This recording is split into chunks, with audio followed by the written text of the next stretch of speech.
தென்னிந்திய சினிமாவின் ஆரம்ப காலத்தில் அழகாலும் திறமையாலும் ரசிகர்களின் மனதை வென்ற நடிகைகளில் முக்கியமானவர் நடிகை புஷ்பவல்லி. ஆனால் திரையில் வெற்றியை பெற்ற இந்த நடிகையின் வாழ்க்கை நிஜத்தில் பல சோகங்களையும் ஏமாற்றங்களையும் சுமந்திருந்தது.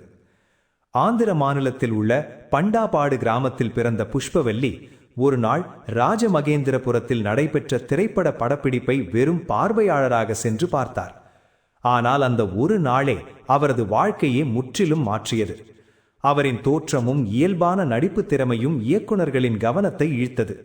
அதன் மூலம் அவருக்கு சினிமா வாய்ப்பு கிடைத்தது. வெறும் 12 வயதிலேயே சல்மோகனங்கரா என்ற திரைப்படத்தின் மூலம் குழந்தை நடிகையாக அறிமுகமானார். அதன் பிறகு 1936ஆம் ஆண்டு வெளியான சம்பூர்ண ராமாயணம் திரைப்படத்திற்காக சீதை கதாபாத்திரத்தில் நடித்தார். அந்த படத்திற்காக ரூபாய் 300 சம்பளம் பெற்றார். அக்காலத்தில் அது மிகப்பெரிய தொகையாக கருதப்பட்டது. அவரது நடிப்பு தொடர்ந்து பாராட்டுகளை பெற்றதால் ஜெமினி ஸ்டுடியோவின் முக்கிய கதாநாயகியாக உயர்ந்தார். மாதம் ரூபாய் 2000 வரை சம்பளம் பெற்ற அவர் தனது திரைப்பயணத்தில் கிட்டத்தட்ட 100 திரைப்படங்களில் நடித்தார். அந்நாளில் அது ஒரு மிகப்பெரிய சாதனையாக பார்க்கப்பட்டது. ஆனால் திரையில் வெற்றிகரமாக இருந்த அவரது தனிப்பட்ட வாழ்க்கை அப்படியில்லை. இளம் வயதில் வழக்கறிஞர் IV ரங்காச்சாரியை திருமணம் செய்து கொண்டார். ஆனால் அந்த திருமண வாழ்க்கை நீண்ட காலம் நிலைக்கவில்லை. சில ஆண்டுகளிலேயே இருவரும் பிரிந்து சென்றனர். அதன் பிறகு மிஸ் மாலினி திரைப்படத்தின் படப்பிடிப்பின் போது நடிகர் ஜெமினி கணேசனை சந்தித்தார். அந்த சந்திப்பு நாளடைவில் காதலாக மாறியது. ஆனால் அந்த காதலுக்கு ஒரு பெரிய சிக்கல் இருந்தது. அந்த நேரத்தில் ஜெமினி கணேசன் ஏற்கனவே திருமணமானவர். முதல் மனைவி அலமேலுவுடன் 4 குழந்தைகளும் பின்னர் நடிகை சாவித்திரியுடன் 2 குழந்தைகளும் இருந்தன. மொத்தம் 6 குழந்தைகளுக்கு தந்தையாக இருந்த ஜெமினி கணேசன் புஷ்பவல்லியுடன் வாழ்ந்தாலும் அவரை திருமணம் செய்து கொள்ளவில்லை. இருவரும் திருமணம் பந்தமின்றி வாழ்ந்தனர். அந்த உறவின் மூலம் 2 மகள்கள் பிறந்தனர். அவர்களில் ஒருவர் பின்னாளில் இந்திய சினிமாவின் புகழ்பெற்ற நடிகையாக உயர்ந்த ரேகா, மற்றொரு மகள் ராதா.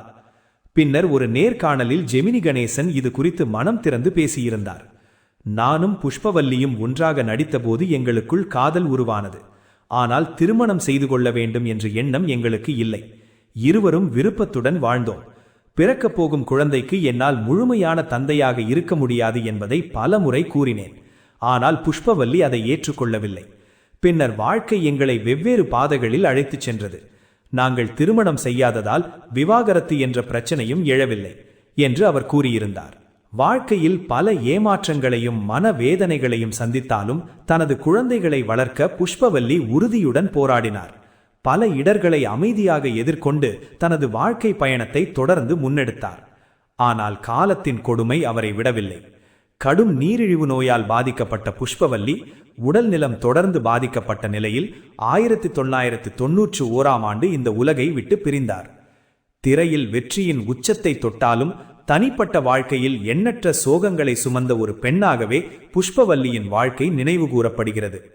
அவரது வாழ்க்கை நமக்கு சொல்லும் மிகப்பெரிய உண்மை என்னவென்றால், புகழும் பணமும் வெற்றியும் இருந்தாலும் மன நிம்மதியும் குடும்ப மகிழ்ச்சியும் இல்லையெனில் வாழ்க்கை முழுமையடையாது.